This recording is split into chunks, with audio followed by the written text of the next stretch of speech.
ಗುರು ಪರಂಪರೆಯ ಸಂಸ್ಕಾರಯುತ ಶಿಕ್ಷಣ ನಮ್ಮ ಮಕ್ಕಳಿಗೆ ಸಿಗಬೇಕು ಅಂತ ಇದ್ರೆ ಈ ರೀತಿಯ ಶಾಲೆಗೆ ನಿಮ್ಮ ಮಗು ಬರಬೇಕು. ನಮ್ಮ ಗುಣಮಟ್ಟದ ಕೈಗನ್ನಡಿ ಯಾವ್ದು ಕೇಳಿದ್ರೆ ನಮ್ಮ SLC ರಿಸಲ್ಟ್. 100% ರಿಸಲ್ಟ್ ತುಂಬಾ ಶಾಲೆಗಳು ಪಡಿತಾರೆ, ಆದ್ರೆ 100% ಡಿಸ್ಟಿಂಕ್ಷನ್ ಅನ್ನುವಂಥದ್ದು ಸಣ್ಣ ವಿಷಯ. My school builds a strong foundation for our bright future. I feel lucky to be a part of this school as a student. ಶಾಲೆಯಲ್ಲಿ ನಾವು GK ಮಾಡ್ತೇವೆ, ಫೌಂಡೇಶನ್ ಕೋರ್ಸ್ ಅನ್ನು ಮಾಡ್ತೇವೆ. ಆ GK ಮತ್ತು ಫೌಂಡೇಶನ್ ಕೋರ್ಸ್ ಅಲ್ಲಿ ಪ್ರತಿ ತಿಂಗಳು ಎಕ್ಸಾಮ್ ಮಾಡ್ತೀವಿ. ಅದರಲ್ಲಿ ಟಾಪರ್ ಬಂದ ಮಕ್ಕಳಿಗೆ ನಮ್ಮ ಅಸೆಂಬ್ಲಿಯಲ್ಲೇ ಬಹುಮಾನವನ್ನು ಕೊಡ್ತೇವೆ. ಒಂದು 8 ವರ್ಷಗಳ ಕೆಳಗೆ ಕಲಾಸಿರಿ ಅನ್ನುವ ತಂಡವನ್ನು ಕಟ್ಟಿದ್ವಿ.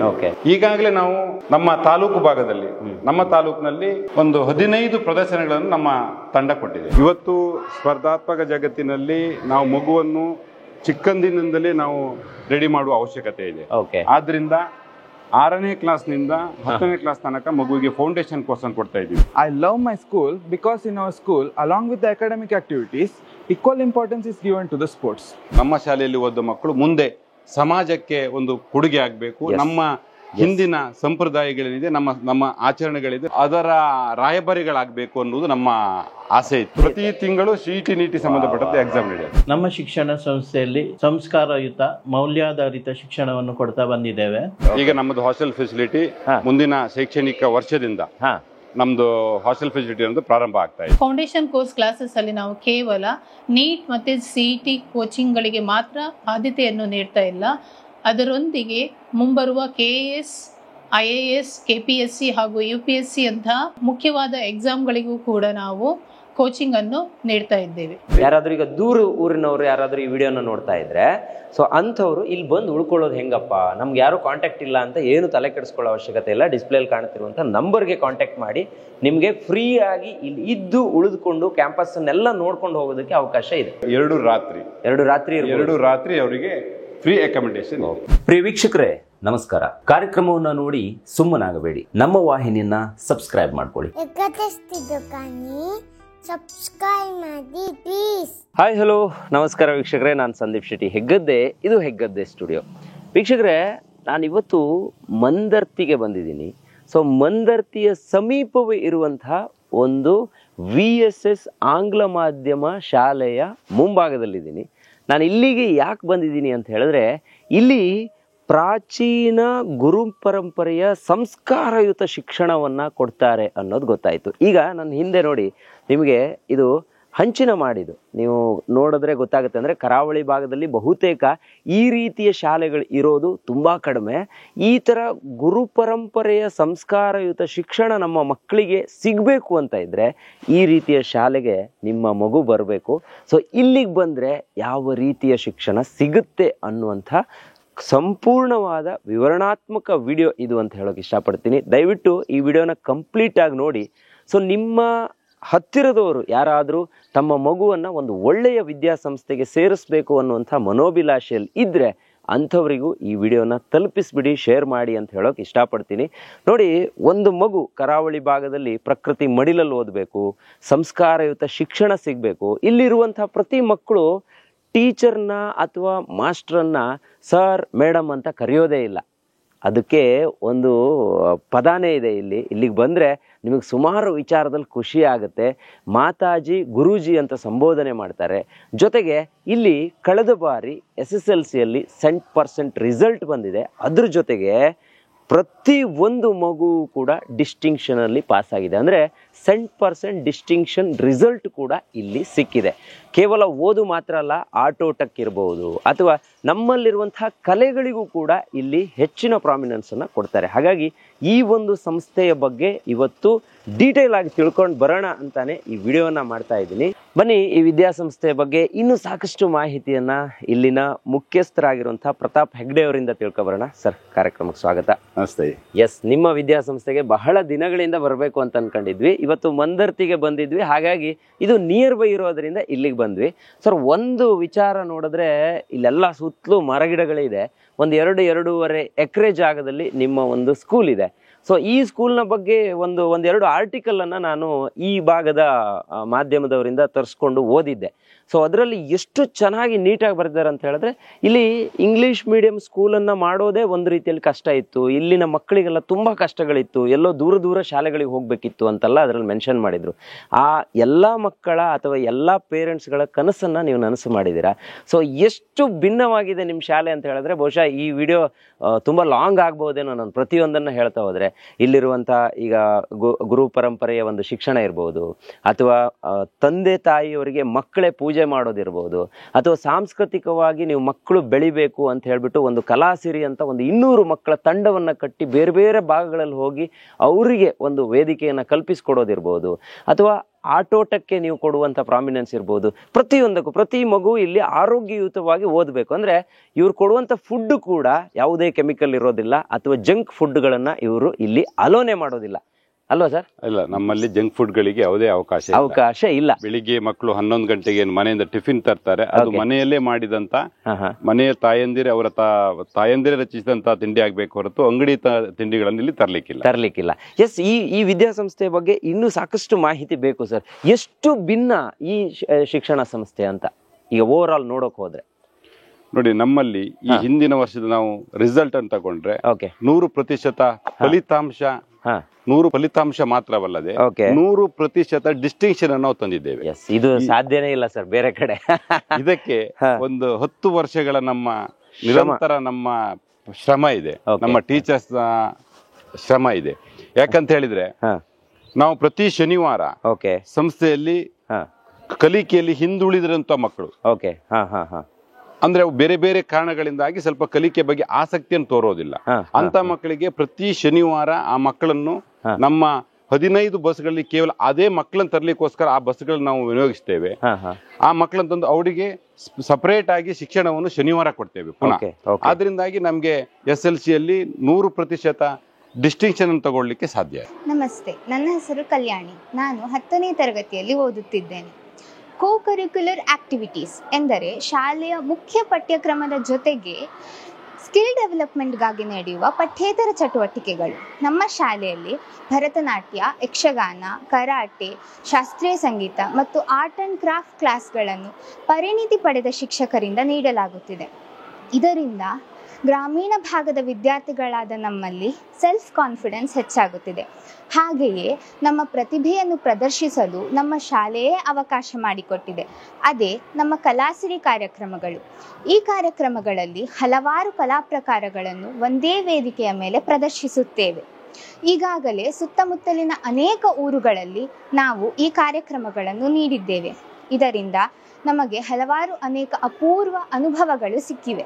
ನಮ್ಮ ಶಾಲೆಯು ನಮಗೆ ಸಾಕಷ್ಟು ಅವಕಾಶಗಳನ್ನು ಕೊಡುತ್ತಿದ್ದು ನಾನು ನಮ್ಮ ಶಾಲೆಯ ಮೇಲೆ ಹೆಮ್ಮೆ ಇಟ್ಟಿದ್ದೇನೆ. ಧನ್ಯವಾದಗಳು. ಈಗ ಇಲ್ಲಿ 1ರಿಂದ 10ನೇ ತರಗತಿ ಇರೋದಾ ಅಥವಾ ನರ್ಸರಿಯಿಂದ 10ನೇ ತರಗತಿ ಇರೋದಾ ಸರ್? ನರ್ಸರಿಯಿಂದ 10ನೇ ತರಗತಿ. ಟೋಟಲ್ ಎಷ್ಟು ಮಕ್ಕಳು ಇಲ್ಲಿ ಓದ್ತಿದ್ದಾರೆ? ಈಗ 583 ಮಕ್ಕಳು ನಮ್ಮ ಸಂಸ್ಥೆಯಲ್ಲಿ. 583 ಮಕ್ಕಳು ಇಲ್ಲಿ ಒಳಗಡೆ ಓದ್ತಾ ಇದ್ದಾರೆ. ಸರ್, ಈಗ ನಾನು ಪ್ರಾರಂಭದಲ್ಲಿ ಒಂದು ಆರ್ಟಿಕಲ್ ಅನ್ನ ನೋಡಿದೆ, ಗುರು ಪರಂಪರೆಯ ಸಂಸ್ಕಾರಯುತ ಶಿಕ್ಷಣ ಇಲ್ಲಿ ಸಿಗುತ್ತೆ ಅನ್ನೋದನ್ನ ಅದರಲ್ಲಿ ಮೆನ್ಷನ್ ಮಾಡಿದ್ರು ಒಂದು ಪತ್ರಿಕೆಯವರು. ಸೊ ಇದ್ರ ಬಗ್ಗೆ ಒಂದು ಡೀಟೇಲ್ ಮಾಹಿತಿ ಕೊಡಬಹುದಾ? ಯಾವ ರೀತಿ ಸಂಸ್ಕಾರಯುತ ಶಿಕ್ಷಣ ಅಂದ್ರೆ ಯಾವ್ದೆಲ್ಲ ಬರುತ್ತೆ ಇಲ್ಲಿ ಅಂತ?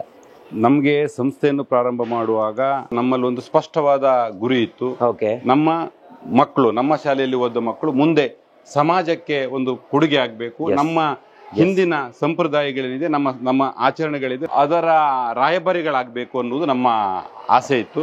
ಅದಕ್ಕೋಸ್ಕರ ನಮ್ಮ ಶಾಲೆ ಇವತ್ತು ನಮ್ಮ ಶಾಲೆಯಲ್ಲಿ ಮಕ್ಕಳು ಟೀಚರ್ಸ್ ಅನ್ನ ಕರೆಯುವಾಗ ಮಾತಾಜಿ, ಗುರುಜಿ ಅಂತ ಸಂಬೋಧಿಸ್ತಾರೆ. ಅದೇ ರೀತಿಯಲ್ಲಿ ಮಕ್ಕಳಿಗೆ ನಮ್ಮ ಉಡುಪಿ, ದಕ್ಷಿಣ ಕನ್ನಡ, ಮಂಗಳೂರು ಏನಿದೆ ಅದರ ಕೆಲವೊಂದು ನೃತ್ಯ ಪ್ರಕಾರಗಳಿರ್ಬೋದು, ಭರತನಾಟ್ಯ ಇರ್ಬೋದು, ಯಕ್ಷಗಾನ ಇರ್ಬೋದು, ಅಥವಾ ಕರಾಟೆ ಇರ್ಬೋದು, ಅಥವಾ ಆರ್ಟ್ ಅಂಡ್ ಕ್ರಾಫ್ಟ್ ಗಳಲ್ಲಿ ಮಕ್ಕಳಿಗೆ ವಿಶೇಷ ತರಬೇತಿಯನ್ನು ಕೊಡ್ತಾರೆ. ಈ ರೀತಿಯಲ್ಲಿ ಸಂಸ್ಥೆ ಮತ್ತೆ ವರ್ಷಕ್ಕೊಂದು ಬಾರಿ ಹೆತ್ತವರಿಗೊಂದು ನಮನ ಅನ್ನೋ ಕಾರ್ಯಕ್ರಮದ ಮೂಲಕ ನಮ್ಮ ಇವರೇನಿದ್ದಾರೆ ಯಾರು ನಮ್ಮ ಪೋಷಕರು ಎಷ್ಟು ಮಕ್ಕಳ ಜೀವನದಲ್ಲಿ ಅತಿ ಮೂಲ್ಯ ಅನ್ನೋದನ್ನು ಈ ಸಂದರ್ಭದಲ್ಲಿ ತೋರಿಸ್ಲಿಕ್ಕೋಸ್ಕರ ಹೆತ್ತವರಿಗೊಂದು ನಮನ ಅನ್ನೋ ಕಾರ್ಯಕ್ರಮವನ್ನು ಅಂದ್ರೆ ಈಗ ಮಕ್ಕಳನ್ನ ನೀವು ಇಲ್ಲಿ ಕಳಿಸಿದ್ರೆ ನೀವು ಒಂದಿನ ಇಲ್ಲಿಗೆ ಅದಕ್ಕೆ ಒಂದು ಸ್ಪೆಷಲ್ ಕಾರ್ಯಕ್ರಮ ಇರುತ್ತೆ. ಮಕ್ಕಳಿಂದ ತಂದೆ ತಾಯಿಯವರಿಗೆ ಒಂದು ಪಾದ ಪೂಜೆ ಮಾಡೋದು, ನಮನ ಮಾಡೋದು, ಈ ತರದೊಂದು ಕಾರ್ಯಕ್ರಮ. ಸರ್, ಈಗ ನಮ್ಮ ಹಿಂದೆ ನಾವಿಲ್ಲಿ ನೋಡ್ತಾ ಇದೀವಿ, ಇದೊಂದು ಅಂಗಳಕ್ಕೆ ನಾವು ಇಂಡೋರ್ ಅಂಗಳಕ್ಕೆ ಬಂದ್ವಿ. ಸೊ ಇಲ್ಲಿ ಮಕ್ಕಳಿಗೆ ಇದೇನಿದು ಕರಾಟೆನಾ ಇವರಿಗೆ? ಇದು ಕರಾಟೆ. Okay okay. ಈ ರೀತಿ ಏನೆಲ್ಲ ವ್ಯವಸ್ಥೆಗಳಿದೆ ಮಕ್ಕಳಿಗೆ ಕಲಿಯೋದಕ್ಕೆ? ಕರಾಟೆ ಇದೆ, ಭರತನಾಟ್ಯ ಇದೆ, ಓಕೆ, ನಮ್ಮ ಯಕ್ಷಗಾನ ಇದೆ, ಮತ್ತೆ ಆರ್ಟ್ ಅಂಡ್ ಕ್ರಾಫ್ಟ್ ಇದೆ, ಓಕೆ, ಟಿಂಕರ್ ಲ್ಯಾಬ್ಗಳಿದೆ ಮಕ್ಕಳಿಗೆ. ಓಕೆ. ಪುಟ್ಟ ಮಕ್ಕಳು ನೋಡಿ ಇದನ್ನೆಲ್ಲ ಕಲ್ತ್ಕೊಂತ ಇದ್ದಾರೆ ಇಲ್ಲಿಗೆ ಬಂದು. ಸೊ ಈ ರೀತಿ ಅನೇಕ ವಿಭಾಗದಲ್ಲಿ ಮಕ್ಕಳಿಗೆ ಏನು ಆಸಕ್ತಿ ಇದೆಯೋ ಇಲ್ವೋ, ಬಟ್ ಒಂದು ಶೈಕ್ಷಣಿಕವಾಗಿ ಅದನ್ನು ಕೂಡ ಇವರು ಕೊಡಬೇಕು ಅಂತ, ಅದರಲ್ಲಿ ಯಾವುದೇ ಎಕ್ಸ್ಟ್ರಾ ಫೀಸ್ಗಳು ಆ ರೀತಿ ಏನು ಇರೋದಿಲ್ಲ ಅಲ್ವಾ ಸರ್? ಎಸ್, ಖಂಡಿತ. ಈಗ 5ರಿಂದ 10ನೇ ತರಗತಿಯ ಮಕ್ಕಳು ಯಾರಾದರೂ ಇದ್ರೆ ಅವ್ರಿಗೆ ಇಲ್ಲೇ ಇದ್ದು ಉಳಿದುಕೊಂಡು ಓದೋದಕ್ಕೆ ಹಾಸ್ಟೆಲ್ ಫೆಸಿಲಿಟೀಸ್ ಇದೆಯಲ್ವಾ ಸರ್? ಹಾಸ್ಟೆಲ್ ಫೆಸಿಲಿಟೀಸ್ ಇದೆ. ಓಕೆ. ಈಗ ನಮ್ಮದು ಹಾಸ್ಟೆಲ್ ಫೆಸಿಲಿಟಿ ಮುಂದಿನ ಶೈಕ್ಷಣಿಕ ವರ್ಷದಿಂದ ನಮ್ದು ಹಾಸ್ಟೆಲ್ ಫೆಸಿಲಿಟಿ ಅನ್ನೋದು ಪ್ರಾರಂಭ ಆಗ್ತಾ ಇದೆ. ಹಾಸ್ಟೆಲ್ ಫೆಸಿಲಿಟಿಯಲ್ಲಿ ನಾವು ಸ್ವಲ್ಪ ವಿಭಿನ್ನವಾಗಿ ಹಾಸ್ಟೆಲ್ ಅನ್ನು ನಾವು ಬಿಲ್ಡ್ ಮಾಡ್ತಾ ಇದ್ದೇವೆ. ಅಂದ್ರೆ ಕೇವಲ ಮಕ್ಕಳನ್ನು ಒಂದೇ ರೂಮ್ ನಲ್ಲಿ ಇಂತಿಷ್ಟು ಮಕ್ಕಳನ್ನು ಹಾಕಿ ಆ ಮಕ್ಕಳಿಗೆ ಪ್ರವೇಶ ಎನ್ನುವಂಥದ್ದು ಕಮ್ಮಿ ಆಗುತ್ತೆ. ಆದ್ರಿಂದ 4 ಮಕ್ಕಳಿಗೆ ಒಂದು ರೂಮ್ ಅನ್ನು ಮಾಡಿ ಸಪರೇಟ್ ಆಗಿ ಅದೇ 4 ಮಕ್ಕಳಿಗೆ ಬಾತ್ ಅಂಡ್ ವಾಶಿಗೆ ವ್ಯವಸ್ಥೆಯನ್ನು ಮಾಡ್ತಾ ಇದ್ದೇವೆ. ಮಕ್ಕಳು ಆ 4 ಮಕ್ಕಳನ್ನು ಒಂದು ರೂಮ್ ಅಲ್ಲಿ ಇಟ್ಟಾಗ ಮಕ್ಕಳು ಬೇರೆ ಬೇರೆ ಆಕ್ಟಿವಿಟೀಸ್ ಅಲ್ಲಿ ತೊಡಗಿಕೊಳ್ಳೋದ್ರಿಂದಾಗಿ ಮಕ್ಕಳು ಓದ್ಲಿಕ್ಕೆ ಕಮ್ಮಿ ಗಮನವನ್ನು ಕೊಡೋದ್ರಿಂದಾಗಿ ಮಕ್ಕಳಿಗೆ ಓದಿನ ಹವರ್ಸ್ ಅನ್ನು ಕೊಟ್ಟಿದ್ದೇವೆ ಮತ್ತು ಅದನ್ನು ಸಪರೇಟ್ ಆಗಿ ಟ್ಯೂಟರ್ ಇಡ್ತಾ ಇದ್ದೇವೆ. ಬೇರೆ ಒಂದು ನಮ್ಮ ಓದ್ಲಿಕ್ಕೆ ವ್ಯವಸ್ಥೆ ಮಾಡ್ತೇವೆ, ಅದರಲ್ಲಿ ಮಕ್ಕಳಿಗೆ ಸ್ಟಡಿ ರೂಮ್ ಅಲ್ಲಿ ಓದ್ಲಿಕ್ಕೆ ವ್ಯವಸ್ಥೆಗಳು ಇರ್ತವೆ. ಅಂದ್ರೆ ಇವರು ಹಾಸ್ಟೆಲ್ ಅಲ್ಲಿ ಓದೋದಲ್ಲ, ಅವ್ರಿಗೆ ಓದೋದಕ್ಕೆ ಬೇರೆ ವ್ಯವಸ್ಥೆಗಳು ನೋಡಿ. ಅದೊಂದು ಹಾಸ್ಟೆಲ್ ಅನ್ನೋದು ಒಂದು ರೆಸ್ಟ್ ರೂಮ್, ಅಲ್ಲಿದ್ದು ಓದಬೇಕಾದ ಅವಶ್ಯಕತೆ ಇಲ್ಲ, ಅವ್ರಿಗೆ ಓದೋದಕ್ಕೆ ಬೇರೆ ವ್ಯವಸ್ಥೆಗಳಿದೆ. ಸರ್, ಈಗ ಒಂದು ಮಗು ಎಲ್ಲಿದ್ ಯಾವ ಜಿಲ್ಲೆಯ ಯಾವ ಮೂಲೆಯಿಂದ ಆದ್ರೂ ಇಲ್ಲಿ ಬರ್ಬಹುದಲ್ಲ, ಇಲ್ಲಿದ್ದು ಓದ್ಬೋದಲ್ವಾ? ಎಸ್, ನೋಡಿ, ಅದ್ರ ಜೊತೆಗೆ ಮಕ್ಕಳಿಗೆ ಇದ್ದು ಓದೋದ್ರ ಜೊತೆಗೆ ಬೆಳಗಿಂದ ಸಂಜೆಯವರೆಗೆ ಭಿನ್ನವಾಗಿದೆ, ಅವರ ದಿನಚರ್ಯೆ ಭಿನ್ನವಾಗಿದೆ. ಸರ್, ಅದ್ರ ಬಗ್ಗೆ ಒಂದು ಮಾಹಿತಿ ಕೊಡಿ ಸರ್. ಬೆಳಿಗ್ಗೆ ಮಗು 5 ಗಂಟೆಗೆ ಹೇಳ್ತದೆ. ಓಕೆ. ಅರ್ಧ ಗಂಟೆ ಹೊತ್ತು ಮಗು ತನ್ನ ದೈನಂದಿನ ಚಟುವಟಿಕೆಗಳನ್ನು ಮಾಡ್ಕೊಳ್ಳುತ್ತೆ. ಓಕೆ. 5:30ಗೆ ಮಗುಗೊಂದು ನಾವು ಆರೋಗ್ಯದ ದೃಷ್ಟಿಯಿಂದ ಒಂದು ಕಷಾಯವನ್ನು ಕೊಡ್ತೇವೆ, ಕಷಾಯ. ಓಕೆ. ಅದರ ನಂತರ ಮಗುವಿಗೆ ಯೋಗ ಮೆಡಿಟೇಷನ್ ಇರುತ್ತೆ. ಯೋಗ ಮೆಡಿಟೇಷನ್ ಹೆಚ್ಚು ಕಮ್ಮಿ 6 ಗಂಟೆಗೆ ನಮ್ದು ಮುಗೀತದೆ. ಅದರ ನಂತರ ಮಗು ಓದ್ಲಿಕ್ಕೆ ತೊಡಗಿಕೊಳ್ತದೆ. 8ರಿಂದ 8:30ಗೆ ಟಿಫಿನ್ ಕೊಡ್ತೇವೆ. ಟಿಫಿನ್ ಕೊಟ್ಟು ಮಗು ಶಾಲೆಯ ದೈನಂದಿನ ಶೈಕ್ಷಣಿಕ ಏನು ಕೆಲಸ ಇದೆ ಅದರಲ್ಲಿ ತೊಡಗಿಕೊಳ್ಳುತ್ತೆ. ಮಧ್ಯಾಹ್ನ ಊಟದ ಸಮಯ, ಶಾಲೆಯಲ್ಲಿ ಊಟ ಮಾಡ್ತಾರೆ. 4 ಗಂಟೆಗೆ ಮಗು ಆಡ್ಲಿಕ್ಕೆ ಹೋಗುತ್ತೆ. 1.5 ಗಂಟೆಗಳ ಕಾಲ ಮಗುಗೆ ಆಟವನ್ನು ಕೊಡ್ತೇವೆ. ಅಂದ್ರೆ ನಾವು ಆಟಕ್ಕೆ ಶಿಕ್ಷಣಕ್ಕೆ ಎಷ್ಟು ಪ್ರಾಮುಖ್ಯತೆಯನ್ನು ಕೊಡ್ತೇವೋ ಆಟಕ್ಕೆ ಅಷ್ಟೇ ಪ್ರಾಮುಖ್ಯತೆಯನ್ನು ಕೊಡ್ಬೇಕಾಗತ್ತೆ. ಹಾಸ್ಟೆಲ್ ಇರುವ ಮಕ್ಕಳಿಗೆ ಸ್ವಲ್ಪ ಸಪರೇಟ್ ಆಗಿ ಆಟದ ಅವಶ್ಯಕತೆ ಇರೋದ್ರಿಂದಾಗಿ 1.5 ಗಂಟೆಗಳ ಹೊತ್ತು ಆಟವನ್ನು ಕೊಡ್ತೇವೆ. ಅದರ ನಂತರ ಮಗು ವಾಶಿಗೆ ಹೋಗುತ್ತೆ.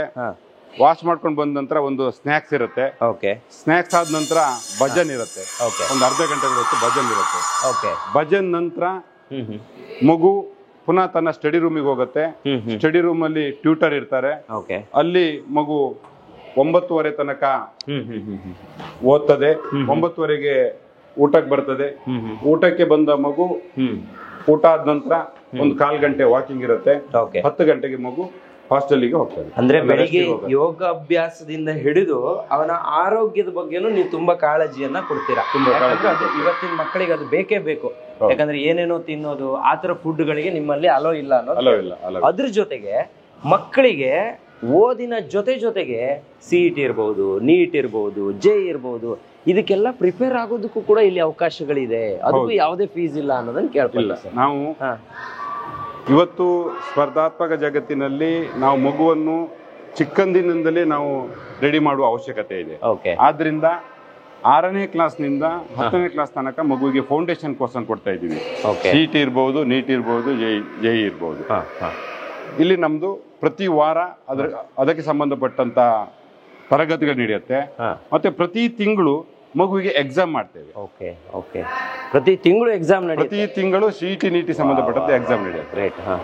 ಕೆಳಗಿನ ಕ್ಲಾಸ್ ನಲ್ಲಿ ಮುಂದೆ ಫ್ಯೂಚರ್ ಅಲ್ಲಿ ಮಕ್ಕಳಿಗೆ ಫೌಂಡೇಶನ್ ಕೋರ್ಸ್ಗೆ ಸಹಾಯ ಆಗ್ಲಿ ಅಂತ 1ರಿಂದ 5ನೇ ತರಗತಿಯ ತನಕ ನಾವು GK ಮಾಡ್ತೇವೆ, ಜನರಲ್ ನಾಲೆಡ್ಜ್ ಟೆಸ್ಟ್ ಅಂತ. ಅದು ಪ್ರತಿ ವಾರ ನಡೆಯುತ್ತೆ. ಪ್ರತಿ ತಿಂಗಳು ಅದಕ್ಕೂ ಕೂಡ ಎಕ್ಸಾಮ್ ಆಗುತ್ತೆ. ಈ ಮೂಲಕ ಮುಂದಿನ ದಿನದಲ್ಲಿ ನಮ್ಮ ಶಾಲೆಯಲ್ಲಿ ಕಲಿತ ಮಕ್ಕಳಿಗೆ KS ಇರ್ಬೋದು, IAS ಇರ್ಬೋದು, ಅಥವಾ JEE ನೀಟ್ಗಳಿರ್ಬೋದು, ಇದು ಸುಲಭ ಸಾಧ್ಯ ಆಗತ್ತೆ ಅನ್ನೋದು ನಮ್ಮ ಸಂಕಲ್ಪ. ನಮಸ್ತೆ, myself Smriti Shetty from class 9th. My school science lab is divided into 3 parts: physics, chemistry, and biology. I will never forget the thrill of mixing the chemicals and watching the reactions unfold in front of my eyes. I will never forget the thrill of mixing the chemicals and watching the reactions unfold in front of my eyes. This lab was a place where I finally understood that what I learned from the textbooks could literally come into the life. By seeing the biology principles under the microscope, it transformed my understandings. Working in lab taught me the importance of teamwork. More than just fact, it gave me the importance of critical thinking and patience. When an experiment didn't go as planned, we learned how to analyze the error and try it again. And when it went success, we kept the next step for the next success. Thank you. Sir, ಈಗ ನಿಮ್ಮ ಹಿಂದೆ ನಾವೊಂದು ಬೋರ್ಡಲ್ಲಿ ಕೆಲವೊಂದು ಆರ್ಟಿಕಲ್ಸ್ಗಳನ್ನ ಅಥವಾ ಮಕ್ಕಳೇ ಬರೆದಿರೋದಂತ ಅನ್ಸುತ್ತೆ ನನಗಿದು, ಚಿತ್ರಗಳನ್ನೆಲ್ಲ ನೋಡಿದೆ. ಅಂದ್ರೆ ಇಲ್ಲಿ ಬೆಳಿಗ್ಗೆ ಬಂದಾಗ ಪೇಪರ್ ಓದೋದ್ರಿಂದ ಹಿಡಿದು ಪ್ರತಿಯೊಂದು ಜನರಲ್ ನಾಲೆಜ್ ಇಂಪ್ರೂವ್ ಮಾಡ್ಕೊಳ್ಳೋದಕ್ಕೂ ಒಂದಿಷ್ಟು ವ್ಯವಸ್ಥೆಗಳಿದೆ ಅನ್ನೋದು ಕೇಳ್ಪಟ್ಟೆ. ಏನು ಸರ್ ಅದು? ಅದ್ರ ಬಗ್ಗೆ ನಮ್ಮ ಶಾಲೆಯ ಪ್ರೇಯರ್ ಅನ್ನುವಂಥದ್ದು ವಿಭಿನ್ನವಾಗಿ ಸ್ಟಾರ್ಟ್ ಆಗುತ್ತೆ. ಸರಸ್ವತಿ ಶ್ಲೋಕದಿಂದ ಶಾಲೆಯ ಪ್ರೇಯರ್ ಸ್ಟಾರ್ಟ್ ಆಗತ್ತೆ. ಅದರ ನಂತರ ಸುಭಾಷಿತ ಪ್ರಾರಂಭ ಆಗತ್ತೆ. ದಿನನಿತ್ಯ ನಮ್ಮ ಪ್ರೇಯರ್ ಅಲ್ಲಿ ಶಾಲಾ ಮಕ್ಕಳು ನ್ಯೂಸ್ ಪೇಪರ್ ಓದ್ತಾರೆ. ಪ್ರತಿ ದಿನ ನಮ್ಮ ಅಸೆಂಬ್ಲಿ ಏನಿದೆ, ಅಸೆಂಬ್ಲಿಯಲ್ಲಿ ಜನರಲ್ ನಾಲೆಜ್ ಸಂಬಂಧಪಟ್ಟಂತ ಪ್ರಶ್ನೆಗಳಲ್ಲಿ ಅಲ್ಲಿ ಕೊಡ್ತೇವೆ. ಮಗು ಯಾವ ಮಗು ಆನ್ಸರ್ ಮಾಡುತ್ತೆ ಆ ಮಗುವಿಗೆ ಬಹುಮಾನ ಕೊಡ್ತೇವೆ. ಬಹುಮಾನ ಕೊಡೋದು ಕಾರಣ ಏನ್ ಕೇಳಿದ್ರೆ, ಉಳಿದ ಮಕ್ಕಳು ಇನ್ಸ್ಪೈರ್ ಆಗ್ಬೇಕು, ಅದರಿಂದ ಮತ್ತೊಂದು ಮಗುವಿನಲ್ಲಿ ಕಾಂಪಿಟೇಷನ್ ಬೆಳಿಬೇಕು ಅನ್ನೋ ಭಾವನೆಯಿಂದ ಮಾಡ್ತೇವೆ. ಮತ್ತೆ ಶಾಲೆಯಲ್ಲಿ ನಾವು GK ಮಾಡ್ತೇವೆ, ಫೌಂಡೇಶನ್ ಕೋರ್ಸ್ ಅನ್ನು ಮಾಡ್ತೇವೆ. ಆ GK ಮತ್ತು ಫೌಂಡೇಶನ್ ಕೋರ್ಸ್ ಅಲ್ಲಿ ಪ್ರತಿ ತಿಂಗಳು ಎಕ್ಸಾಮ್ ಮಾಡ್ತೀವಿ. ಅದರಲ್ಲಿ ಟಾಪರ್ ಬಂದ ಮಕ್ಕಳಿಗೆ ನಮ್ಮ ಅಸೆಂಬ್ಲಿಯಲ್ಲಿಯೇ ಬಹುಮಾನವನ್ನು ಕೊಡ್ತೇವೆ. ಅದು ಬೇರೆ ಮಕ್ಕಳಿಗೆ ಇನ್ಸ್ಪೈರ್ ಆಗುತ್ತೆ, ನಾನು ತಗೋಬೇಕು ಕಾಂಪಿಟೇಷನ್ ಮಕ್ಕಳಲ್ಲಿ ಬೆಳಿಬೇಕು ಅನ್ನೋದು. Namaste, myself Kushi Sigde from class 9th. For me, my school is more than simply an educational institution. It is also my second family which I established during my childhood. Our teachers are very supportive, friendly and understanding at most of the time. My school builds a strong foundation for our bright future. I feel lucky to be a part of this school as a student. Thank you. ನೋಡಿ ವೀಕ್ಷಕರೇ, ಇಲ್ಲಿ English ಅಲ್ಲಿ ಕೆಲವೊಂದು ಎಸ್ಸೆಗಳನ್ನ ಆರ್ಟಿಕಲ್ಸ್ಗಳನ್ನ ಬರೆದಿದ್ದಾರೆ, ಇಲ್ಲಿ ಹಿಂದಿಲಿದೆ, ಅವರೇ ಬಿಡಿಸಿರುವಂಥ ಡ್ರಾಯಿಂಗ್ಗಳಿದೆ. ನಿಮಗೆ ಆ ಕಡೆ ನೋಡಿದ್ರೆ ನೋಡಿ, VSS ದೀಪಾವಳಿ 2025 ಅಂತ ಒಂದು ಬೋರ್ಡ್ ಇದೆ. ಬಹುಶಃ ನನಗನ್ಸುತ್ತೆ ಈ ಸಲ ದೀಪಾವಳಿ ಹಬ್ಬವನ್ನು ನೀವು ಪ್ರತಿ ವರ್ಷ ಆಚರಣೆ ಮಾಡ್ತೀರಾ? ಪ್ರತಿ ವರ್ಷ ದೀಪಾವಳಿ ಹಬ್ಬವನ್ನು ಆಚರಣೆ. ಓಕೆ. ಬರೀ ದೀಪಾವಳಿ ಅಂತಲ್ಲ, ಇವ್ರು ಹೇಳ್ದಂಗೆ ಸರಸ್ವತಿ ಹಬ್ಬ ಇರಬಹುದು, ಶಾರದಾ ಪೂಜೆ, ಸರಸ್ವತಿಯ ಏನು ಶಾರದೆ ಅಂತ ನಾವೇನು ಸಂಬೋಧನೆ ಮಾಡ್ತೀವಿ ಅದರ ಪೂಜೆಯ ಜೊತೆಗೆ ಅವತ್ತು ಭಿನ್ನವಾಗಿರುವಂತ ಕೆಲವೊಂದು ಕಾರ್ಯಕ್ರಮ ಇದೆ. ಅದ್ರ ಬಗ್ಗೆ ಹೇಳಿ ಸರ್, ತುಂಬಾ ಚೆನ್ನಾಗಿದೆ ಅದು. ಆಕ್ಚುಲಿ ನಾನು ಕೇಳಿಸ್ಕೊಂಡೆ ಅದು. ಶಾರದೋತ್ಸವ ಕಾರ್ಯಕ್ರಮ ಮಾಡ್ತೇವೆ. ನಾವು ಒಂದು 2 ಕಿಲೋಮೀಟರ್ಗಳ ದೂರ ಮೆರವಣಿಗೆ ಏನ್ ಮಾಡ್ತೇವೆ ನಮ್ಮ ಶಾಲಾ ಮಕ್ಕಳೊಂದಿಗೆ. ಶಾರದಾ ಮೂರ್ತಿಯನ್ನು ಮೆರವಣಿಗೆ ಮೂಲಕ ತಗೊಂಡ್ ಬರ್ತೇವೆ. ತಗೊಂಡ್ ಬಂದು ಪ್ರತಿಷ್ಠಾಪನೆ ಮಾಡ್ತೇವೆ. ಆ ದಿನ ಪ್ರತಿಯೊಂದು ಕ್ಲಾಸಿನ ಮಕ್ಕಳು ಶಾರದಾ ಮೂರ್ತಿಯ ಎದುರು ಭಜನನ್ ಮಾಡ್ಬೇಕು. ಎಲ್ಲಾ ಕ್ಲಾಸಿನ ಮಕ್ಕಳು ಭಜನೆಯಲ್ಲಿ ಪಾಲ್ಗೊಳ್ಬೇಕು. ಮಧ್ಯಾಹ್ನ ಊಟದ ನಂತರ ಮಕ್ಕಳಿಗೆ ಮನೋರಂಜನೆಗಾಗಿ ಕುಣಿತ ಭಜನೆ ಕೊಡ್ತೀವಿ. ಮಕ್ಕಳು ಕುಣಿತ ಭಜನದಲ್ಲಿ ಪಾಲ್ಗೊಳ್ಬಹುದು. ಅದ ನಂತರ ಮಕ್ಕಳೇ ಶಾಲೆಯ ಶಿಕ್ಷಕರೊಂದಿಗೆ ಮಾತಾಜಿಗಳೊಂದಿಗೆ ಸೇರ್ಕೊಂಡು ಅವರು ಶಾರದಾ ಮೂರ್ತಿಯನ್ನು ವಿಸರ್ಜನೆ ಮಾಡ್ತಾರೆ. ನೋಡಿ, ನಮ್ಮ ಹಿಂದೆ ಒಂದು ತರಗತಿ ನಡೀತಿದೆ. ಪರ್ಮಿಷನ್ ಇದ್ರೆ ಒಳಗಡೆ ಒಂದ್ಸಲ ಹೋಗಿ ಬರಬಹುದು. ಸೊ ಪ್ರತಿ ಮಕ್ಕಳು 2 ಮಕ್ಕಳು ಇರ್ತಾರೆ ಒಂದೊಂದು ಡೆಸ್ಕ್ ಅಲ್ಲಿ. 2 ಓಕೆ. 2, 3 ಆತರ ಇರ್ತಾರೆ. 2, 3 ಆತರ. ಓಕೆ. ನೋಡಿ ಎಷ್ಟು ಶಿಸ್ತು ಭರಿತವಾಗಿ ಕೂತ್ಕೊಂಡಿದ್ದಾರೆ, ಎಷ್ಟು ಚೆನ್ನಾಗಿ ಪಾಠಗಳನ್ನ ಕೇಳ್ತಾರೆ. ನಮ್ಗೆಲ್ಲ ಒಂಥರ ಬೇಜಾರಾಗುತ್ತೆ ಸರ್, ನಮಗೂ ಈ ತರ ಶಿಕ್ಷಣ ಸಿಗ್ಬೇಕಿತ್ತು ಅಂತ ಅನ್ಸುತ್ತೆ ನಮ್ಮ ಏಜ್ ಅಲ್ಲಿ. ಸೊ ಆದ್ರೆ ಇವತ್ತಿನ ಮಕ್ಕಳಿಗೆ ಒಂದು ಇಲ್ಲಿ ಫೀಸ್ ಕೂಡ ಏನು ತುಂಬಾ ಜಾಸ್ತಿ ಇಲ್ಲ ಸರ್. ಅಂದ್ರೆ ಒಂದು ನಾಮಿನಲ್ ಫೀಸ್ ಅಲ್ಲಿ ಒಂದು ಮಗುವನ್ನ ನಾವು ಬೇರೆ ಕಡೆ ಕಂಪೇರ್ ಮಾಡಿದ್ರೆ, ಈಗ ನಾವೆಲ್ಲ ಬೆಂಗಳೂರಲ್ಲಿ ಇರುವಂತದ್ದು, ಸೊ ಅಲ್ಲೆಲ್ಲ ಒಂದು ಕಡೆ ಕಟ್ಟಿ ಹಾಕಿ ಕೊಂಪೆಯಲ್ಲಿ ಕೂರಿಸ್ಬಿಟ್ಟು ಓದಿಸುವಂತಹ ಲೆವೆಲ್ಗೆ ಇವತ್ತು ಶಿಕ್ಷಣ ರೀಚ್ ಆಗಿದೆ. ಆದ್ರೆ ಅದೆಲ್ಲವನ್ನ ಬಿಟ್ಟು ಇಲ್ಲೊಂದು 2 ಎಕರೆ ಜಾಗದಲ್ಲಿ, ಸಮೃದ್ಧವಾಗಿರುವಂತಹ ಜಾಗದಲ್ಲಿ ಮಕ್ಕಳಿಗೆ ಓದೋದಕ್ಕೆ ಅವಕಾಶ ಇದೆ. ನೀವು ಕೆಳಗಡೆ ನೋಡ್ಬೋದು, ನೋಡಿ ಮಕ್ಕಳೆಲ್ಲ ಈಗ ರಿಲ್ಯಾಕ್ಸ್ ಮಾಡ್ತಿದ್ದಾರೆ. ಸೊ ಅವರಿಗೆ ಪ್ರತಿಯೊಬ್ಬರಿಗೂ ಪರ್ಸನಲ್ ಅಟೆನ್ಷನ್ ಕೊಟ್ಟು ಅವರು ಏನು ಅವ್ರಿಗೆ ಕ್ಲಾಸಸ್ ಇರುತ್ತೆ ಅದನ್ನ ಹೇಳ್ಕೊಡ್ತಾರೆ. ಆಮೇಲೆ ನಾವೀಗ ಮೇಲ್ಗಡೆ ಬಂದು ಏನ್ ನೋಡಿದ್ವಲ್ಲ ಸರ್, ಇಲ್ಲಿ ಲ್ಯಾಬ್ಗಳು, ಲೈಬ್ರರಿಗಳು ಎಲ್ಲವೂ ಕೂಡ ಇದೆ. ಮ್ಯಾಥ್ಸ್ ಲ್ಯಾಬ್ ಇದೆ, ಸೈನ್ಸ್ ಲ್ಯಾಬ್ ಇದೆ, ಲೈಬ್ರರಿ ಇದೆ. ಎಲ್ಲ ಲ್ಯಾಬ್ಗಳ ಮೂಲಕ ಮಕ್ಕಳಿಗೆ ಆಧುನಿಕ ಶಿಕ್ಷಣದ ಅವಶ್ಯಕತೆಗಳು ನಮ್ಮ ಲ್ಯಾಬ್ಗಳ ಮೂಲಕ ಪೂರೈಸ್ತೇವೆ. ಎಲ್ಲವೂ ಕೂಡ ಇಲ್ಲಿ ಸಿಗುತ್ತೆ. ಓಕೆ, ನಮಸ್ಕಾರ. ಜ್ಞಾನ, ವಿಜ್ಞಾನ, ವಿಕಾಸ ಈ ಧ್ಯೇಯದೊಂದಿಗೆ VSS English medium high school CBSE ನಮ್ಮ ಶಾಲೆಯ ಎಲ್ಲ ಕಾರ್ಯಕ್ರಮಗಳನ್ನು ಹಮ್ಮಿಕೊಂಡಿದೆ. ನಮ್ಮ ಶಿಕ್ಷಣ ಸಂಸ್ಥೆಯಲ್ಲಿ ಸಂಸ್ಕಾರಯುತ ಮೌಲ್ಯಾಧಾರಿತ ಶಿಕ್ಷಣವನ್ನು ಕೊಡ್ತಾ ಬಂದಿದ್ದೇವೆ.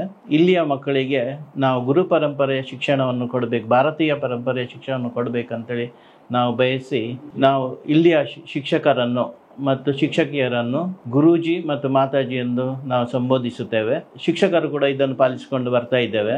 ರಾಜ್ಯದ ಯಾವುದೇ ಮೂಲೆಯಿಂದ ವಿದ್ಯಾರ್ಥಿಗಳು ಬಂದು ಇದ್ದು ಶಿಕ್ಷಣವನ್ನು ಪಡೆಯಬಹುದು. ಮತ್ತೆ ಇನ್ನೊಂದು ವಿಶೇಷ ಅಂತ ಹೇಳಿದ್ರೆ ನಮ್ಮ ಶಾಲಾ ವಾತಾವರಣ ಇದೆ, ಇದು ಪ್ರಕೃತಿಯ ಅದ್ಭುತಗಳ ಮಧ್ಯೆ ಇದೆ. ಮಕ್ಕಳಿಗೆ ಏನು ಶಿಕ್ಷಣ ಪಡಿಲಿಕ್ಕೆ ಏನಿದೆ ಅದಕ್ಕೆ ಸೂಟೇಬಲ್ ಅಂದ್ರೆ ಎಸಿ ಅವಶ್ಯಕತೆ ಇಲ್ಲ. ಆ ವೆದರ್ ಇಲ್ಲಿ ಪ್ರಾಕೃತಿಕವಾಗಿ ನಮ್ಗೆ ಸಿಗ್ತದೆ. ನೋಡಿ, 1ರಿಂದ ಈಗ ನರ್ಸರಿಯಿಂದ 10th ತನಕ ಇಲ್ಲಿದೆ. ಟೋಟಲ್ 580 ಮಕ್ಕಳು ಇಲ್ಲಿ ಓದ್ತಾ ಇದ್ದಾರೆ. ಸೊ ಇದು ಮಂದರ್ತಿಗೆ ತುಂಬಾ ಹತ್ರ ಅಲ್ವಾ ಸರ್? 8 ಕಿಲೋಮೀಟರ್ ದೂರದಲ್ಲಿ. 8 ಕಿಲೋಮೀಟರ್ ದೂರ. ಒಂದು ಸಣ್ಣ ಬೀಜ ದೊಡ್ಡ ಮರವಾಗಿ ಬೆಳಿಬೇಕಾದ್ರೆ ಅದಕ್ಕೆ ಹೇಗೆ ಒಳ್ಳೆಯ ಭೂಮಿಯ ಅಗತ್ಯವಿದೆಯೋ ಹಾಗೆಯೇ ಮಕ್ಕಳ ಬೆಳವಣಿಗೆಗೆ ಉತ್ತಮ ಶಿಕ್ಷಣದ ಅಡಿಪಾಯದ ಅಗತ್ಯವೂ ಅಷ್ಟೇ ಇದೆ. ಆ ಒಂದು ದೃಷ್ಟಿಕೋನದಿಂದ ನಮ್ಮ ವಿದ್ಯಾಸಂಸ್ಥೆಯಲ್ಲಿ 6ರಿಂದ 10ನೇ ತರಗತಿಯ ವಿದ್ಯಾರ್ಥಿಗಳಿಗೆ ಅವರ ಮುಂದಿನ ಭವಿಷ್ಯದಲ್ಲಿ ಬರುವಂತಹ CET, NEET ಮುಂತಾದ ಎಕ್ಸಾಮ್ಗಳಿಗೆ ಫೌಂಡೇಶನ್ ಕೋರ್ಸ್ ಅನ್ನುವಂತಹ ತರಬೇತಿಯನ್ನು ನಾವು ನೀಡ್ತಾ ಇದ್ದೇವೆ. ಈ ಫೌಂಡೇಶನ್ ಕೋರ್ಸ್ ತರಬೇತಿಗಳನ್ನು ನಮ್ಮ ರೆಗ್ಯುಲರ್ ಟೈಮ್ ಟೇಬಲಲ್ಲಿ ಅಳವಡಿಸಿಕೊಂಡು ಮಕ್ಕಳಿಗೆ ಮಂತ್ಲಿ ವರ್ಕ್ಶೀಟ್ ಅನ್ನು ನಾವು ಪ್ರೊವೈಡ್ ಮಾಡ್ತಾ ಇದ್ದೇವೆ. ಫೌಂಡೇಶನ್ ಕೋರ್ಸ್ ಕ್ಲಾಸಸ್ ಅಲ್ಲಿ ನಾವು ಕೇವಲ NEET ಮತ್ತು CET ಕೋಚಿಂಗ್ಗಳಿಗೆ ಮಾತ್ರ ಆದ್ಯತೆಯನ್ನು ನೀಡ್ತಾ ಇಲ್ಲ. ಅದರೊಂದಿಗೆ ಮುಂಬರುವ KAS, IAS, KPSC ಹಾಗೂ UPSC ಅಂತಹ ಮುಖ್ಯವಾದ ಎಕ್ಸಾಮ್ಗಳಿಗೂ ಕೂಡ ನಾವು ಕೋಚಿಂಗ್ ಅನ್ನು ನೀಡ್ತಾ ಇದ್ದೇವೆ. ಸರ್, ಈಗ ನಾವು ಸುಂದರವಾದ ಗ್ರೌಂಡ್ ಅನ್ನು ಕೂಡ ಎಂಟ್ರಿಲೇ ನೋಡ್ತೀವಿ. ನಿಮ್ಮ ಸ್ಕೂಲ್ಗೆ ಎಂಟ್ರಿ ಆದ್ರೆ ಅಲ್ಲೊಂದು ದೊಡ್ಡ ಗ್ರೌಂಡ್ ಸಿಗುತ್ತೆ. ಸೊ ಬಹುಶಃ ಆಟೋಟಕ್ಕೆ ಸಿಕ್ಕಾಪಟ್ಟೆ ಪ್ರಾಮಿನೆನ್ಸ್ ಇದೆ. ನಾನು ಕೆಲವೊಂದು ಕಡೆ ಹೋದಾಗ ಕೇಳಿದ್ದೆ, ಪ್ರತಿ ಮಗು ಆಟ ಆಡಬೇಕು ಅಂತ ಸುಮಾರು ಜನ ಹೇಳ್ತಾರೆ. ಅದು ಇಲ್ಲಿಯೂ ಕೂಡ ಅವಕಾಶ ಇದೆ ಅಲ್ವಾ? ಕಲಿಕೆ ಎಷ್ಟು ಪ್ರಾಮುಖ್ಯವೋ ಆ ಸಂದರ್ಭದಲ್ಲಿ ಮಗುವಿಗೆ ಆಟೋಟ ಕೂಡ ಅಷ್ಟೇ ಪ್ರಾಮುಖ್ಯ. ಅದನ್ನು ನಾವು ಮನಗೊಂಡು ಮಕ್ಕಳನ್ನು ಕ್ರೀಡಾ ಕ್ಷೇತ್ರದಲ್ಲಿ ಬೆಳೆಸೋ ಸಲುವಾಗಿ ಆ ಮಕ್ಕಳ ಪ್ರತಿಭೆಗೆ ಅನಾವರಣ ಆಗ್ಲಿ ಅಂತ ಹೇಳಿ ಕ್ರೀಡೆಗೆ ಒಂದಿಷ್ಟು ಅಗತ್ಯಗಳೇನಿದೆ ಅದನ್ನು ನಾವು ಪೂರೈಸ್ತಾ ಬಂದಿದ್ದೇವೆ. ಪ್ರತಿ ವರ್ಷ ಮಾರ್ಚ್ ಸಂದರ್ಭದಲ್ಲಿ ಉತ್ತಮ ತರಬೇತುದಾರರನ್ನು ಕರೆಸ್ತೀವಿ. ಒಂದು 5-6 ಜನ ಬೇರೆ ಬೇರೆ ಗೇಮ್ಸ್ ಗಳಲ್ಲಿ ಪರಿಣತಿಯನ್ನು ಹೊಂದಿದ ತರಬೇತುದಾರನ ಕರೆಸಿ ನಮ್ಮ ಸಂಸ್ಥೆಯ ಮಕ್ಕಳಿಗೆ ತರಬೇತಿಯನ್ನು ಕೊಡ್ತೀವಿ. ಈ ಬಾರಿ ತಾಲೂಕ್ ಲೆವೆಲಿನ ವಾಲಿಬಾಲ್ ಮ್ಯಾಚ್ ಕೂಡ ನಮ್ಮ ಸಂಸ್ಥೆಯ ಕ್ಯಾಂಪಸ್ ನಲ್ಲಿ ನಡೆದಂತೆ. ನಮಸ್ತೆ, I am Satpaksha of class 10 of VSS English Medium School, Muddur. I love my school because in our school, along with the academic activities, equal importance is given to the sports. I have received training from the best guides and expert teachers, and I have achieved successfully in the school sports competitions at district and state level. ಇನ್ನೊಂದು ಮಾತು ಕೇಳಿದ್ದೆ sir, ಅದು ನಿಜಾನೋ ಇಲ್ಲೋ ಗೊತ್ತಿಲ್ಲ, ನೀವೇ ಹೇಳ್ಬೇಕು ಅದಕ್ಕೆ answer. ಮಕ್ಕಳನ್ನ ಪ್ರತಿ ತಿಂಗಳು ಔಟಿಂಗ್ ಕರ್ಕೊಂಡು ಹೋಗ್ತೀರಂತೆ ನೀವು. ಏನದು ಅದ್ರ ಬಗ್ಗೆ ಗೊತ್ತಿಲ್ಲ ನಂಗೆ. ಅದು ಯಾಕೆ ಅದನ್ನ ಮಾಡೋದು, ಎಲ್ಲಿ ಕರ್ಕೊಂಡು ಹೋಗ್ತೀರಿ, ಏನಿದ್ರ ಸೀಕ್ರೆಟ್ ಅಂತ? ವಸತಿ ಶಾಲೆಯ ಮಕ್ಕಳಿಗೆ ಔಟಿಂಗ್ ಅನ್ನು ತಗೊಂಡು ಹೋಗ್ಬೇಕು. ಮಕ್ಕಳಿಗೆ ಶಾಲಾ ಕ್ಯಾಂಪಸ್ ನಿಂದ ಹೊರತಾದ ಒಂದು ಜಗತ್ತಿದೆ, ಆ ಜಗತ್ತನ್ನು ಮಕ್ಕಳಿಗೆ ತೋರಿಸ್ಬೇಕು ಅನ್ನೋದು ನಮ್ಮ ಸಂಕಲ್ಪ. ಅಂದ್ರೆ ಮಗು ಇಲ್ಲ ಅಂದ್ರೆ ಶಾಲಾ 4 ಗೋಡೆಗಳ ಮಧ್ಯೆ ಮಗು ಬಂದಿ ಆಗತ್ತೆ. ಅದಕ್ಕೂ ಒಂದು ಸಮಾಜದ ಪ್ರಪಂಚದ ಅರಿವು ಮೂಡಿಸ್ಬೇಕು, ಮತ್ತೆ ಆ ಮಗು ಕೂಡ ಒಂದಿಷ್ಟು ಖುಷಿ ಪಡಬೇಕು ಅನ್ನೋ ಸಂಕಲ್ಪ. ನೋಡಿ, ಇದು ಎಷ್ಟು ಚೆನ್ನಾಗಿದೆ ಅಂತ ಹೇಳಿದ್ರೆ ಮಕ್ಕಳು ಹೊರಗಿನ ಪ್ರಪಂಚವನ್ನು ಕೂಡ ತಿಳ್ಕೊಂಡಿರ್ಬೇಕು. ಅದಕ್ಕೊಂದು ಪ್ರಾಮಿನೆನ್ಸ್ ಅನ್ನ ಇವ್ರು ಕೊಟ್ಟಿದ್ದಾರೆ. ಇದಕ್ಕೆ ನಾವು ಯಾವುದೇ ಚಾರ್ಜಸ್ ಅಂತ ತಗೊಳ್ಳೋದಿಲ್ಲ ಪೇರೆಂಟ್. ಆತರ ಚಾರ್ಜಸ್ ಏನಿಲ್ಲ. Okay, super sir. ಈಗ ಫ್ಯಾಕಲ್ಟೀಸ್ ಎಲ್ಲ ಯಾವ ರೀತಿ ಇದ್ದಾರೆ ಇಲ್ಲಿ, ಅದ್ರ ಬಗ್ಗೆ ಹೇಳ್ಬಹುದಾ ಅಂತ? ಉತ್ತಮ ತರಬೇತಿಯನ್ನು ಹೊಂದಿದ ಫ್ಯಾಕಲ್ಟೀಸ್ಗಳಿದ್ದಾರೆ. ಮತ್ತೆ ವರ್ಷಕ್ಕೆ 3ರಿಂದ 4 ಬಾರಿ ನಮ್ಮ ಫ್ಯಾಕಲ್ಟಿಗಳಿಗೆ ವಿಶೇಷ ತರಬೇತುದಾರರನ್ನು ತರಿಸಿ ತರಬೇತಿಯನ್ನು ಕೊಡಿಸ್ತೇವೆ. ನಮ್ಮ ಗುಣಮಟ್ಟದ ಕೈಗನ್ನಡಿ ಯಾವ್ದು ಕೇಳಿದ್ರೆ ನಮ್ಮ SLC ರಿಸಲ್ಟ್. ನಮ್ಮ ಸಂಸ್ಥೆಯ ಗುಣಮಟ್ಟ ಹೇಗಿದೆ ಅನ್ನೋದು. 100% ರಿಸಲ್ಟ್, 100% ಡಿಸ್ಟಿಂಕ್ಷನ್. ನಾನು 100% ರಿಸಲ್ಟ್ ಗಿಂತಲೂ 100% ರಿಸಲ್ಟ್ ತುಂಬಾ ಶಾಲೆಗಳು ಪಡಿತವೆ. ಆದ್ರೆ 100% ಡಿಸ್ಟಿಂಕ್ಷನ್ ಅನ್ನುವಂಥದ್ದು ಸಣ್ಣ ವಿಷಯ ಅಲ್ಲ. ಪ್ರತಿ ಮಗು ವಿಭಿನ್ನ. ಅದ್ರ ಒಂದೇ ಲೆವೆಲಿಗೆ ತಗೊಂಡು ಬರುವುದು ಸುಲಭ ಸಾಧ್ಯವಲ್ಲ. ಒಂದು ಮಗುವಿನ ಶೈಕ್ಷಣಿಕ ಜೀವನದ ಅತಿ ಮುಖ್ಯ ಘಟ್ಟವೆಂದರೆ ನರ್ಸರಿ, LKG, UKG ಶಿಕ್ಷಣ. ಶಾಲೆ ಎನ್ನುವ ಜ್ಞಾನದ ದೇಗುಲಕ್ಕೆ ಮಗು ಆಗ ತಾನೇ ಹೆಜ್ಜೆ ಇಡುವಂತಹ ಸಮಯ. ಸೊ ಬಹುಶಃ ನರ್ಸರಿ ಕ್ಲಾಸಿಗೆ ಸೇರುವ ಮಗು ಮೊದಲು ಶಾಲೆಯನ್ನು ಇಷ್ಟಪಡಬೇಕು ಅಥವಾ ಶಾಲೆಯಲ್ಲಿ ಬೋಧಿಸುವ ಶಿಕ್ಷಕ ವರ್ಗದವರನ್ನು ಇಷ್ಟಪಡಬೇಕು. ಸೊ ಹಾಗಾಗಿ ಮಗು ಶಾಲೆಯಿಂದ ಮೊದಲ ಹೆಜ್ಜೆ ಶಾಲೆಗೆ ಇಡುವ ಸಂದರ್ಭದಲ್ಲಿ ನಾವು ಹೋಮ್ಲಿ ಅಟ್ಮಾಸ್ಫಿಯರನ್ನು ಅಥವಾ ಒಂದು ಫ್ರೆಂಡ್ಲಿ ಅಟ್ಮಾಸ್ಫಿಯರನ್ನು ಕ್ರಿಯೇಟ್ ಮಾಡಿ ಮಕ್ಕಳನ್ನು ತುಂಬ ಚೆನ್ನಾಗಿ, ತುಂಬ ಆತ್ಮೀಯತೆಯಿಂದ, ತುಂಬ ಕಾಳಜಿಯಿಂದ, ತುಂಬ ಕೇರ್ಫುಲ್ ಆಗಿ ಮಕ್ಕಳನ್ನು ನಾವು ಮೊದಲು ನೋಡ್ಕೊಳ್ತೇವೆ. ಅದಾದ ಮೇಲೆ ಮಕ್ಕಳಿಗೆ ಆ್ಯಕ್ಟಿವಿಟಿ ಬೇಸ್ಡ್ ಲರ್ನಿಂಗ್ ಮೆಥಡಾಲಜಿಯನ್ನು ನಾವು ಯೂಸ್ ಮಾಡುವಂಥದ್ದು. ಸೊ ಮಗು ಪೆನ್ಸಿಲ್ ಹಿಡಿಯೋದ್ರಿಂದ ಹಿಡಿದು ಅಕ್ಷರಗಳನ್ನು ಬರೆಯೋದ್ರವರೆಗೂ ಕೂಡ ಪ್ರತಿಯೊಂದು ವಿಷಯಗಳನ್ನು ನಾವು ಆ್ಯಕ್ಟಿವಿಟಿಗಳ ಮೂಲಕವೇ ನಾವು ಮಕ್ಕಳಿಗೆ ಪಾಠ ಹೇಳಿಕೊಡ್ತಾ ಹೋಗ್ತೇವೆ. ಸೊ ಯಾಕಂದರೆ ಮಗು ಆಟದಿಂದ ಪಾಠ ಎನ್ನುವ ಮಾತಿದೆ. ಸೊ ಮಕ್ಕಳು ಆ್ಯಕ್ಟಿವಿಟಿಗಳನ್ನು ಅಥವಾ ಆಟಗಳನ್ನು ತುಂಬ ಎಂಜಾಯ್ ಮಾಡಿ ಕಲಿತಾರೆ. ಸೊ ಆದ್ದರಿಂದ ನಮ್ಮಲ್ಲಿ ನಾವು direct, it's not like a chalk and talk. So ಹಾಗಾಗಿ ಪ್ರತಿ ವಿಷಯಗಳನ್ನು ಕೂಡ ನಾವು ಆ್ಯಕ್ಟಿವಿಟಿ ಬೇಸ್ಡ್ ಮೂಲಕವೇ ಮಕ್ಕಳಿಗೆ ಮನದಟ್ಟು ಮಾಡ್ತೇವೆ. ಸೇಫ್ಟಿ ಹಾಗೂ ಕಾಳಜಿಗೆ ನಮ್ಮ ಮೊದಲ ಆದ್ಯತೆ ಸರ್. ಯಾಕೆಂದರೆ ಸೊ ಪೇರೆಂಟು ನಮ್ಮನ್ನು ನಂಬಿ ಶಾಲೆಗೆ ಮಗುವನ್ನು ಕಳಿಸಿ ನಿರಾತಂಕವಾಗಿ ಮನೆಯಲ್ಲೋ ಅಥವಾ ಅವರ ಆಫೀಸ್ನಲ್ಲಿಯೋ ಕೆಲಸ ಮಾಡ್ತಾ ಇರ್ತಾರೆ. ಸೊ ನಾವು ಇಲ್ಲಿ ಎಷ್ಟು ಕೇರ್ ಮಾಡ್ತೇವೆ ಅನ್ನೋದರ ಮೇಲೆ ಪೇರೆಂಟು ಕೂಡ ನಿರಾತಂಕವಾಗಿ ಕೆಲಸ ಮಾಡಬಹುದು ಅಲ್ವಾ. ಸೊ ಹಾಗಾಗಿ ನಮ್ಮ ಮೊದಲ ಆದ್ಯತೆ ಮಕ್ಕಳ ಸೇಫ್ಟಿ ಮತ್ತು ಕಾಳಜಿ. ನಮ್ಮಲ್ಲಿ ಮಕ್ಕಳಿಗೆ ಆಟ ಆಡಲಿಕ್ಕೆ ವೆಲ್ ಎಕ್ವಿಪ್ಡ್ ಕಿಡ್ಸ್ ಪಾರ್ಕ್ ಇದೆ ಸರ್. ಮಕ್ಕಳು ತುಂಬ ಎಂಜಾಯ್ ಮಾಡ್ತಾರೆ. ಪ್ರತಿದಿನ ಅರ್ಧ ಗಂಟೆ ಮಕ್ಕಳ ನ್ಯಾಪ್ ಆರ್ ಅಂತ ಇದೆ. ನ್ಯಾಪ್ ಆರ್ ಆದ ಮೇಲೆ ಮಕ್ಕಳನ್ನು ಆಯನವರು ಫ್ರೆಶ್ ಅಪ್ ಮಾಡಿಸಿ ಮಕ್ಕಳನ್ನು ಪಾರ್ಕಿಗೆ ಕರ್ಕೊಂಡು ಹೋಗ್ತಾರೆ ಆಟ ಆಡಲಿಕ್ಕೆ. ಪ್ರತಿದಿನ ಅರ್ಧ ಗಂಟೆ ಮಕ್ಕಳು ಆಟ ಆಡ್ತಾರೆ. ಇನ್ನೊಂದು ಬಹಳ ವಿಶೇಷ ಅನಿಸಿದ್ದು, ಇಲ್ಲಿ 200 ಅಥವಾ 200ಕ್ಕಿಂತ ಸ್ವಲ್ಪ ಜಾಸ್ತಿ ಇರಬಹುದು ಅನ್ಕೊಂತೀನಿ, ಅಷ್ಟು ಮಕ್ಕಳ ಒಂದು ತಂಡ ಇಲ್ಲೊಂದು ಕಲಾಸಿರಿ ಅಲ್ಲ ಸರ್, ಅದರ ಹೆಸರು ಕಲಾಸಿರಿ ಅಂತ ಒಂದು ತಂಡವನ್ನು ಕಟ್ಕೊಂಡು ನಾನಾ ಭಾಗಗಳಿಗೆ ಹೋಗಿ ಯಕ್ಷಗಾನ ಇರ್ಬೋದು. ಅಂದರೆ ಇಲ್ಲಿ ಏನೆಲ್ಲ ಕಲಿತಾರಲ್ಲ ಅವರು, ಅದರ ಇಂಪ್ರೂವ್ಮೆಂಟ್ ಯಾವ ರೀತಿ ಇದೆ, ಅದು ಸ್ಟೇಜ್ ಪರ್ಫಾರ್ಮೆನ್ಸ್ ಮಾಡಿದ್ರೆ ಯಾವ ರೀತಿ ಆಗುತ್ತೆ, ಅವರಿಗೆ ಸ್ಟೇಜ್ ಕೂಡ ತುಂಬ ಇಂಪಾರ್ಟೆಂಟ್ ಅನ್ನುವಂಥ ನೆಲೆಯಲ್ಲಿ ಬೇರೆ ಬೇರೆ ಕಡೆ ಪರ್ಫಾರ್ಮೆನ್ಸ್ ಕೊಡ್ತಾರೆ ಅನ್ನೋದನ್ನು ಕೇಳ್ಪಟ್ಟಿದ್ದೆ. ಬಹುಶಃ ಇದು ಆಳ್ವಾಸ್ ಬಿಟ್ಟರೆ ಬೇರೆ ಎಲ್ಲೂ ಕೂಡ ಜಾಸ್ತಿ ನಾನು ಕೇಳ್ಪಟ್ಟಿಲ್ಲ ಸರ್.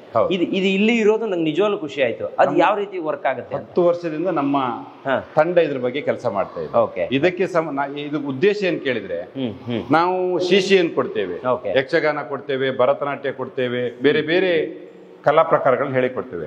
ಆದ್ರೆ ಆ ಮಗುವಿಗೆ ಒಂದು ವೇದಿಕೆಯನ್ನು ನಿರ್ಮಿಸಿಕೊಡುವ ಕೆಲಸವೂ ಕೂಡ ಸಂಸ್ಥೆಯದ್ದೇ ಅನ್ನುವುದನ್ನು ಮನಗೊಂಡು ಒಂದು 8 ವರ್ಷದ ಕೆಳಗೆ ಕಲಾಸಿರಿ ಅನ್ನುವ ತಂಡವನ್ನು ಕಟ್ಟಿದ್ವಿ. ಈಗಾಗಲೇ ನಾವು ನಮ್ಮ ತಾಲೂಕು ಭಾಗದಲ್ಲಿ, ನಮ್ಮ ತಾಲೂಕಿನಲ್ಲಿ ಒಂದು 15 ಪ್ರದರ್ಶನಗಳನ್ನು ನಮ್ಮ ತಂಡ ಕೊಟ್ಟಿದೆ.